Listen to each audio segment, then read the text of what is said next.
Assalamualaikum warahmatullahi wabarakatuh.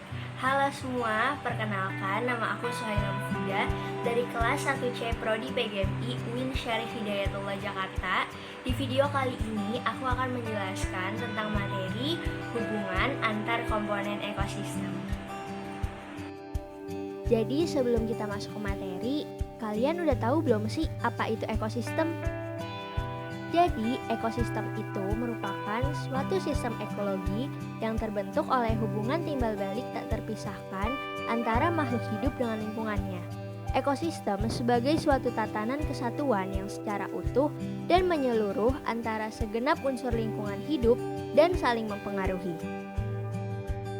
Yang pertama ada komponen ekosistem. Suatu ekosistem berdasarkan susunan dan fungsinya tersusun dari beberapa komponen sebagai berikut. Yang pertama, ada komponen autotrof. Autotrof adalah organisme yang mampu menyediakan atau mensintesis makanan sendiri yang berupa bahan organik dari bahan anorganik dengan bantuan energi seperti matahari dan kimia. Komponen autotrof berfungsi sebagai produsen. Contohnya, tumbuh-tumbuhan hijau. Yang kedua ada komponen heterotrof. Heterotrof merupakan organisme yang memanfaatkan bahan-bahan anorganik sebagai makanannya dan bahan tersebut disediakan oleh organisme lain. Yang tergolong heterotrof adalah manusia, hewan, jamur, dan mikroba. Lalu selanjutnya ada komponen abiotik dan juga biotik. Yang pertama ada komponen abiotik. Komponen abiotik merupakan komponen ekosistem berupa benda tak hidup yang terdapat di sekitar makhluk hidup. Komponen abiotik yang berpengaruh pada ekosistem antara lain, yang pertama ada cahaya matahari. Cahaya matahari merupakan faktor abiotik yang terpenting untuk menunjang kehidupan di bumi. Cahaya matahari juga merupakan sumber energi bagi tumbuhan yang diperlukan dalam proses fotosintesis. Lalu yang kedua ada udara. Udara merupakan komponen abiotik yang sangat diperlukan makhluk hidup.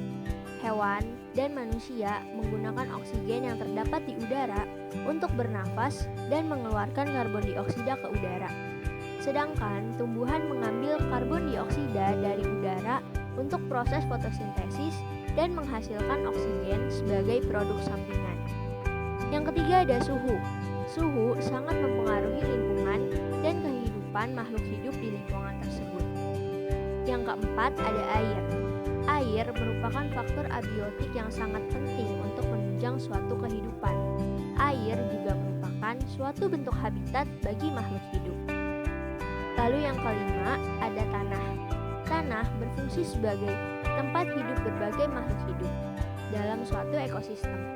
Di dalam tanah terdapat zat hara yang merupakan mineral penting untuk mempertahankan. Yang kedua ada komponen biotik. Komponen biotik adalah komponen ekosistem berupa proses di dalam tubuh terutama bagi tumbuhan. Berdasarkan peranannya di dalam ekosistem, komponen biotik dikelompokkan menjadi 3 macam. Yang pertama ada produsen. Di dalam ekosistem, semua tumbuhan hijau adalah produsen. Sedangkan di dalam ekosistem air, yang berperan sebagai produsen adalah fitoplankton. Yang kedua ada konsumen. Manusia dan hewan tidak dapat membuat makanan sendiri. Oleh karena itu, manusia dan hewan memperoleh makanan dari tumbuhan sehingga disebut konsumen. Berdasarkan jenis makanannya, konsumen dibagi menjadi 3 macam. Yang pertama ada herbivora. Herbivora adalah hewan pemakan tumbuhan. Makhluk hidup yang memakan langsung tumbuhan disebut juga konsumen tingkat pertama. Contohnya ada kerbau, domba, kambing, kelinci, sapi, dan lain sebagainya. Yang kedua ada karnivora. Karnivora adalah makhluk hidup yang memakan daging makhluk hidup yang lain. Biasanya karnivora memakan makhluk hidup herbivora. Dengan kata lain, karnivora adalah konsumen tingkat kedua. Contoh hewan-hewan yang termasuk karnivora adalah singa, harimau, dan buaya. Lalu yang terakhir ada omnivora. Makhluk hidup yang memakan tumbuhan dan daging makhluk hidup lain disebut omnivora. Contohnya adalah hewan babi dan juga itik. Yang Yang ketiga ada pengurai. Pengurai atau dekomposer adalah organisme atau makhluk hidup yang berfungsi menguraikan sampah atau sisa-sisa makhluk hidup yang mati. Dengan peristiwa pembusukan ini, zat-zat yang dulu menjadi bagian dari tumbuhan dan hewan diuraikan dan dirombak. Hasilnya digunakan oleh tumbuhan untuk membuat makanan. Contohnya adalah bakteri dan jamur-jamur saprofit. Lalu selanjutnya ada rantai makanan. Proses makan dan dimakan terjadi dalam suatu ekosistem. Dalam suatu ekosistem terjadi peristiwa makan dan dimakan dalam suatu garis lurus yang disebut rantai makanan. Rantai makanan ini terjadi jika satu jenis produsen dimakan oleh satu jenis konsumen pertama. Konsumen pertama dimakan oleh satu jenis konsumen kedua dan seterusnya.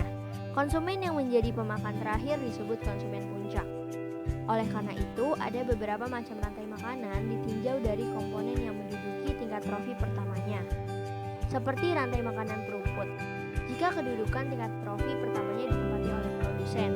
Lalu rantai makanan detritus, jika kedudukan tingkat trofi pertamanya ditempati oleh detritus. Selanjutnya ada jaring-jaring makanan. Jaring-jaring makanan merupakan rantai-rantai makanan yang saling berhubungan satu sama lain dengan sedemikian rupa sehingga membentuk seperti jaring-jaring. Jaring-jaring makanan terjadi karena setiap jenis makhluk hidup tidak hanya memakan atau dimakan oleh satu jenis makhluk hidup lainnya. Lalu ada piramida energi. Piramida energi adalah model yang menunjukkan aliran energi dari satu trofik atau memberi makan level ke level berikutnya dalam suatu ekosistem. Struktur piramida energi mencerminkan struktur trofik suatu ekosistem. Piramida dibagi menjadi tingkat trofik yang mirip dengan yang ada di rantai makanan. Di dasar piramida adalah produsen, organisme autotrof yang membuat makanan mereka sendiri dari zat anorganik. Kemudian konsumen primer adalah organisme yang mengkonsumsi produsen. Konsumen sekunder adalah karnivora yang memakan konsumen primer, dan konsumen tersier adalah karnivora yang memakan konsumen sekunder. Yang terakhir ada siklus energi. Siklus energi merupakan perpindahan zat dari tempat satu ke tempat yang lainnya yang akhirnya akan kembali ke tempat zat itu berasal. Pada siklus ini lebih ditekankan pada perputaran energi yang terjadi di antara komponen ekosistem. Siklus energi ini diawali dari energi matahari yang ditangkap oleh produsen, kemudian terus berputar tiada henti pada konsumen dan semua komponen ekosistem. Contohnya, pada proses fotosintesis, energi cahaya matahari ditangkap oleh tumbuhan dan diubah menjadi energi kimia atau makanan yang disimpan di dalam tubuh tumbuhan.